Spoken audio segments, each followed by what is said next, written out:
Dia bikin perjalanan yang panjang sampai di mana itu? Di Yerusalem. Lalu sampai di Yerusalem, dorang menghadap siapa?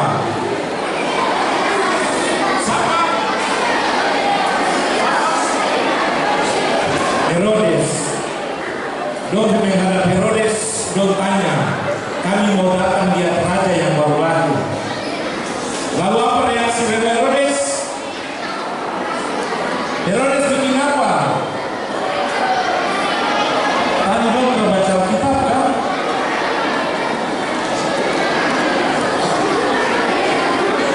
Tadi Herodes bilang bikin apa? Tuhan dengar. Lalu sampai di Herodes bikin apa untuk orang?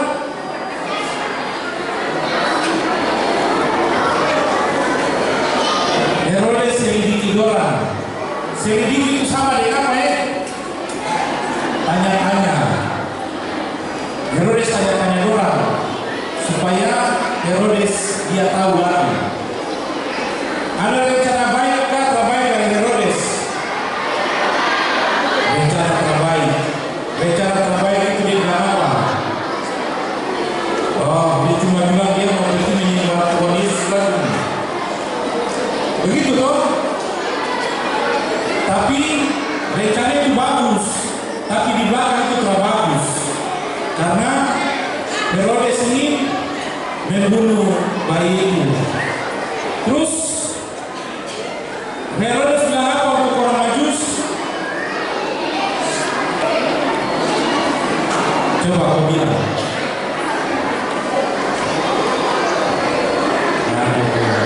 Oh ini.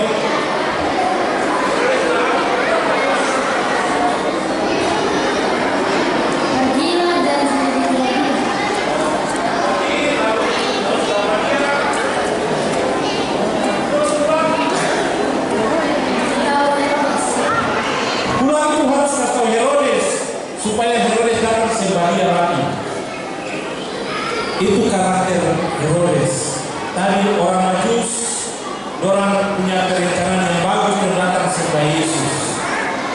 Herodes dia rencana yang jahat. Terus ada sosok siapa lagi? Yang dalam Alkitab dalam ayat 22 coba baca rame-rame. Ayat 12. Coba buka Alkitab baca ayat 12 rame-rame. 1, 2, 3.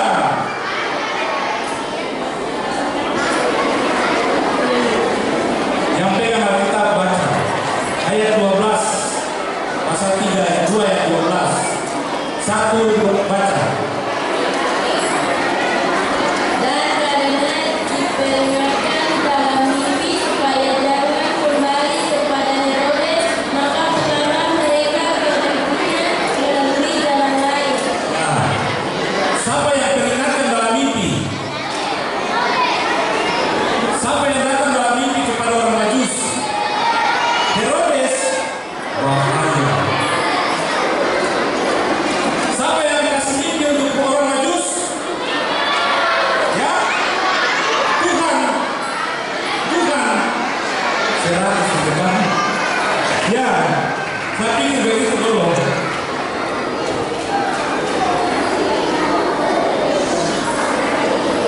Jadi karena Tuhan datang kasih mimpi untuk para Majus, ingat, kamu jangan pulang ke Herodes, tapi pulang lewat jalan lain. Karena ada sesuatu hal yang lain. Jadi adik-adik, dari cerita itu ada 3 hal yang kita melihat. Yang pertama, orang Majus itu dong punya kerinduan, dong semangat untuk datang sembah Yesus. Kalau kita baca dalam bacaan itu, pada ayatnya yang ke-10, ketika mereka melihat bintang itu sangat bersukacitalah mereka. Itu orang Majus. Orang Majus itu belum datang menyembah Yesus. Yang kedua, dong sangat sukacita. Berarti dong sangat senang seperti tadi dong bikin Natal. Karena Tuhan Yesus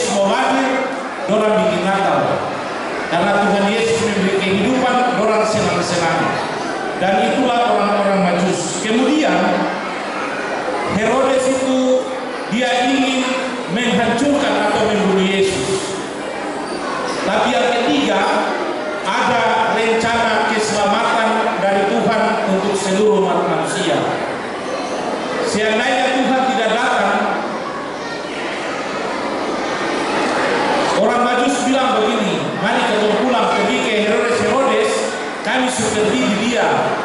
Dia tinggal di Bethlehem di satu goa. Tuhan Yesus lahir di mana? Di Bethlehem. Di rumah kah di mana? Di kandang. Di kandang itu dalam rumah kah di luar rumah? Siapa yang sudah pergi ke Bethlehem? Jadi hari ini kakak pendeta bilang, Tuhan Yesus lahir di Bethlehem, tidak di kandang, tapi dia lahir di dalam goa. Dia lahir di dalam goa. Karena dulu itu tidak ada rumah. Coba kamu tanya nenek Lui, cerita-cerita dulu itu orang tinggal di rumah kah, orang tinggal di dalam goa kah, orang tinggal di tempat-tempat yang bagaimana? Karena belum ada rumah. Jadi waktu Tuhan Yesus itu baru tinggal dalam goa-goa, itu dulu punya rumah sudah. Jadi Tuhan Yesus, jadi ketika para murid datang, bintang itu dia datang, dia masuk, dia bisa datang dalam atas goa itu, jadi para Majus itu bisa datang. Kebetulan kakak pendeta dia sampai di Bethlehem dan dia lihat. Jadi hari ini saya cerita barang yang benar. Dan Tuhan Yesus lahir di mana? Di Bethlehem, di rumah kah di goa? Di goa, tapi di dalam palungan dalam goa. Itu ada tempat yang nanti para binatang tinggal, yang di palungan, tempat makan binatang itu. Terus ada tempat yang nanti orang-orang tidur. Karena itu rumah mereka. Jadi ceritanya seperti begitu. Orang Majus punya kerinduan untuk datang menyembah Yesus dengan sukacita. Herodes punya prinsip atau keinginan harus bunuh Yesus. Tapi Tuhan punya rencana itu lain. Tuhan punya rencana itu harus Yesus tetap ada dan memberi keselamatan bagi manusia. Dan itulah karya atau rencana Allah bagi manusia. Kalau Herodes dia terima orang Majus kembali, pasti Herodes pergi bunuh Yesus. Tapi karena diingatkan dalam mimpi, semua itu berjalan dengan baik. Tema Natal kita dia bilang begini, maka pulanglah mereka ke negerinya melalui jalan lain. Kenapa pulang jalan lain? Karena itu Tuhan yang minta. Itu rencana Tuhan. Itu perintah Tuhan. Kalau Tuhan bilang jalan kaki kiri duluan, jangan kaki kanan duluan. Nanti tak soto baru jatuh, gigi patah.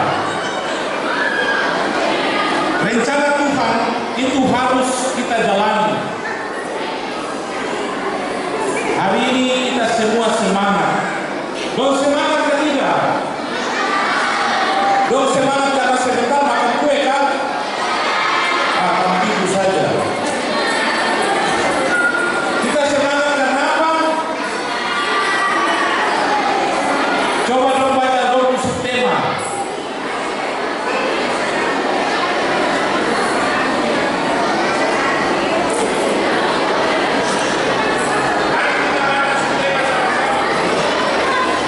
Kita baca subtema sama-sama.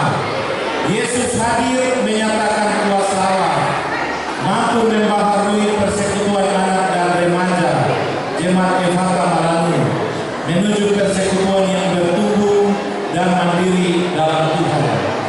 Dong mau berubah ke tidak? Dong mau berubah ke tidak? Itu saja beribut sampai orang tadi, kamu tadi nak cerita juga. Kalau kamu mau berubah berarti jangan beribut. Coba kakak penas jangan kegubroran.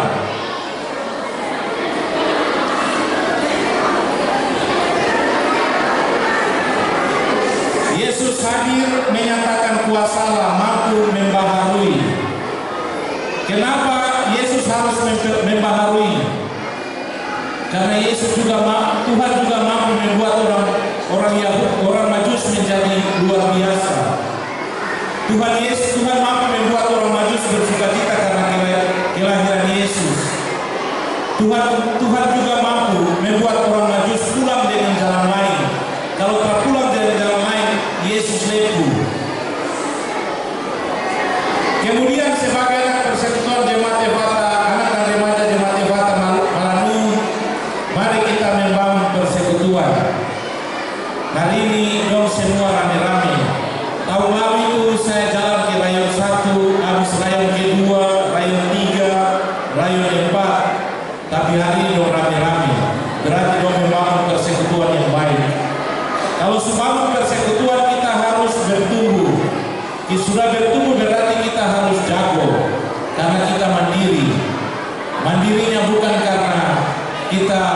bisa bikin nakal rame-rame, tapi karena kita melakukan itu di dalam Tuhan. Benar toh? Itu loh setelah dengar lagi, benar toh telah berubah. Kita mau berubah dalam Tuhan kan tidak? Ini baru dengar. Kalau kita mau bertumbuh dan mandiri, hendaklah bertumbuh di dalam Tuhan. Itu baru bilang anak remaja yang hebat kan. Kakak pendeta Sus Yesus rasa lucu-lucu karena kamu dengar sedikit lupa banyak.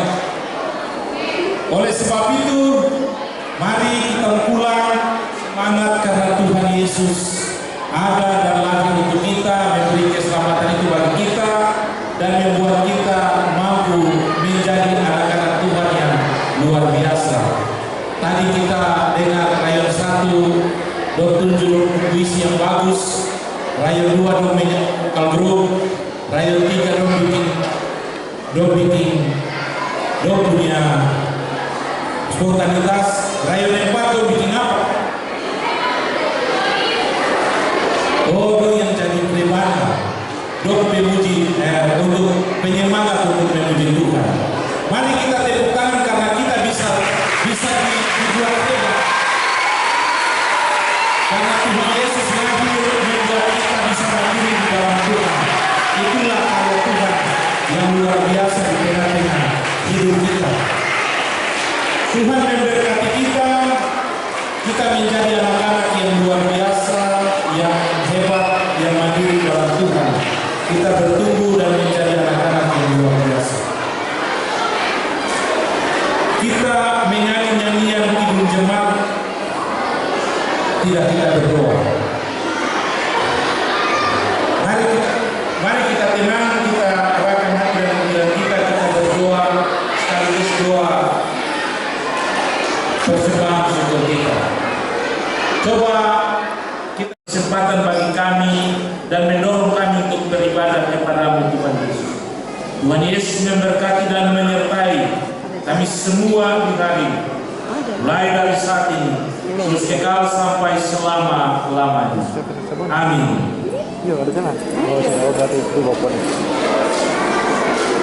Ibadah selesai. Atas nama persekutuan dan remaja Padamu, kami mengucapkan selamat merayakan Natal tahun 2022, selamat tahun baru 2023. Tuhan Yesus memberkati.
merayakan Natal di tahun 2022 ini, dan juga merupakan akhir dari pelayanan jabatan Par DKI Kota Manado. Dengan kegiatan yang tadi kami laksanakan ibadah secara bersama, dirayakan oleh anak-anak rayon 1 sampai dengan rayon 4, dan di dalamnya diisi paduan suara, vokal group, bahkan tim rebana, ada isi dan spontanitas. Itulah kami sebagai anak sekolah minggu memuliakan Tuhan melalui perayaan Natal di tahun 2022 ini. Terima kasih.